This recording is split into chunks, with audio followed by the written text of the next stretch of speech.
اور آخری چیز سب سے بڑی بات جو ہے، امام ابن رجب رحمہ اللہ تعالیٰ عنہ فرماتے ہیں، وہ کہتے ہیں کہ برا خاتمہ جو ہے نا، جو بیڈ اینڈ ہے، اس کی ایک بہت بڑی وجہ یہ ہے کہ انسان جب خفیہ گناہ کرنے والا ہو، لوگوں کے سامنے تو نیک ہے لیکن خفیہ چھپ چھپ کے بہت زیادہ گناہ کرنے والا، تو اس کی وجہ سے اکثر برا خاتمہ ہوتا ہے۔ امام ابن رجب رحمہ اللہ تعالیٰ عنہ کی کتاب ہے بڑی مشہور، جامع العلوم والحکم، اس میں وہ فرماتے ہیں ان خاتمۃ السوء تکون بسبب دسیسۃ باطنۃ للعبد۔ آپ فرماتے ہیں کہ برا خاتمے کی ایک بہت بڑا سبب کیا ہے؟ انسان کی خفیہ گناہ اور خفیہ سازشیں، خفیہ گناہ ہے جو اللہ تعالیٰ کے بارے میں وہ کرتا۔ اب آئیے ہم ذرا کچھ طریقے بتاتے ہیں کہ جس سے ہم ان گناہوں سے بچ سکتے ہیں۔ پہلی بات تو یہ ہے کہ اگر انسان نے اپنی آئسولیشن کو پاک کرنا ہے تو اس کے لیے سب سے پہلا طریقہ یہ ہے کہ جس طریقے سے اگر انسان سے گناہ ہوتا ہے تو انسان اتنی ہی زیادہ نیکیاں کرنا شروع کر دے اکیلے میں، چھپ چھپ کے، ٹھیک ہے؟ جتنی آپ زیادہ نیکیاں کریں گے چھپ کے، لوگوں کے سامنے کرنے کے بجائے چھپ کے کریں گے، تو اس سے کیا ہوگا؟ اللہ تعالیٰ آپ کے برے گناہوں سے نظر انداز بھی ان کو کر دیں گے، بلکہ آپ کو توفیق بھی دیں گے کہ آپ ان سے توبہ کر لیں۔ سورہ ہود میں اللہ فرماتے ہیں وَأَقِمِ الصَّلَاةَ طَرَفَيِ النَّهَارِ وَزُلَفًا مِّنَ اللَّيْلِ، اے میرے بندو نماز کو قائم کرو، نبی صلی اللہ علیہ وسلم کو بھی حکم ہے اور ہمیں بھی، دن کے دو کناروں کے وقت۔ دن کے دو کنارے کون کون سے؟ فجر اور عصر بھی اور مغرب بھی، دونوں رائے موجود۔ دن کے دو کنارے نا، عشاء تو رات ہو گئی، وَزُلَفًا مِّنَ اللَّيْلِ، اور پھر رات کو بھی، اور وہ ہے عشاء کی نماز۔ اور آپ نے ساتھ فرمایا، اللہ تعالیٰ فرماتے ہیں ان الحسنات یذہبن السیئات، کیونکہ نیکیاں جو ہیں برائیوں کو کھا جاتی ہیں، لے جاتی ہیں۔ تو جو بندہ کثرت سے خاص طور پہ نمازوں کا اہتمام کرے، اور یاد رکھیے گا گناہ ہوتے ساری فوراً کوشش کریں نیکی کریں اور اللہ سے توبہ کریں، اسی وقت اللہ تعالیٰ انسان کو توفیق دیتا ہے۔ آپ نے فرمایا کہ ذالک ذکریٰ للذاکرین، یہ نصیحت ہے نصیحت حاصل کرنے والوں کے لیے۔ دوسری چیز جو ہے، دوسری بڑی ریزن ہے، دوسرا طریقہ، اس میں یہ کریں کہ انسان کو ہمیشہ یہ شعور رکھیں کہ میرے رب مجھے دیکھنے والا ہے، خاص طور پہ ایسے پوائنٹس پہ، ایسی جگہوں پہ جہاں پہ آپ دیکھتے ہیں کہ آپ سے گناہ ہوتے ہیں۔ مثال کے طور پہ اگر کسی کو پورن کی ایڈکشن ہے فار ایگزامپل، یا موبائل فون میں اس سے ایسے معاملات ہوتے ہیں، تو اپنے موبائل کے اوپر کیا کریں؟ کوئی آپ اسکرین سیور ایسا لگا دیں، یا پھر کوئی ایسا بیک گراؤنڈ امیج لگا دیں جس کے اوپر لکھا ہو، کوئی یہ ریمائنڈر ہو آپ کے لیے کہ ان اللہ رقیب، اللہ مجھے دیکھ رہا ہے۔ یا پھر اپنے ایسی جگہ پہ جہاں پہ ایسا ہوتا ہے وہاں پہ کوئی نہ کوئی اپنے لیے ریمائنڈر لگائیں، کانسٹنٹلی انسان کو اس بات کا شعور ہو کہ میرا رب مجھے دیکھ رہا ہے اور میری موت کسی وقت بھی آ سکتی ہے، اور کہیں ایسا نہ ہو کہ میں اسی دوران ہی، اللہ نہ کرے میرے ساتھ کوئی ایسا معاملہ ہو میری موت آ جائے، تو اس میں گناہ میں کیسے میں اللہ کو دکھاؤں گا منہ؟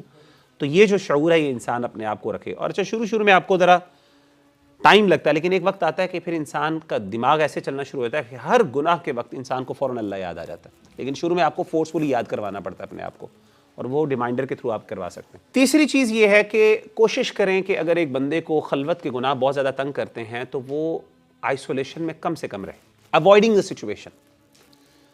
شروع میں کوشش کریں کہ بھائیوں کے ساتھ رہے، زیادہ ٹائم لوگوں کے ساتھ گزارے، فیملی کے ساتھ گزارے، کم ٹائم ہو جس میں آئسولیشن پہ۔ مثال کے طور پہ اکیلا نہ سوئے، یا اکیلا کمرے میں نہ سوئے، کچھ دیر کے لیے فیملی کے ساتھ سوئے، کسی بھائی کے ساتھ سو لے، امی ابو کے پاس چلا جائے، کوشش کرے اپنی آئسولیشن کے لمحات کو کم کرے۔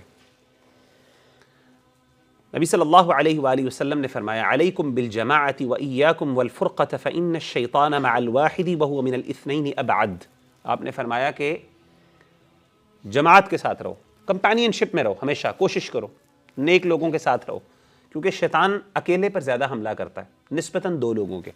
تو جب آپ کے ساتھ کوئی بھائی ہے یا کوئی اور ہے یا کوئی دوست ہے یا ایسی جگہ ہے جہاں پہ آپ کی یعنی کوئی کام کرتے ہیں، تو کوشش کریں ایسی جگہ پہ بیٹھیں جہاں پہ دوسرے بھائی بھی موجود ہیں تاکہ شیطان آپ پر حملہ نہ کر سکے۔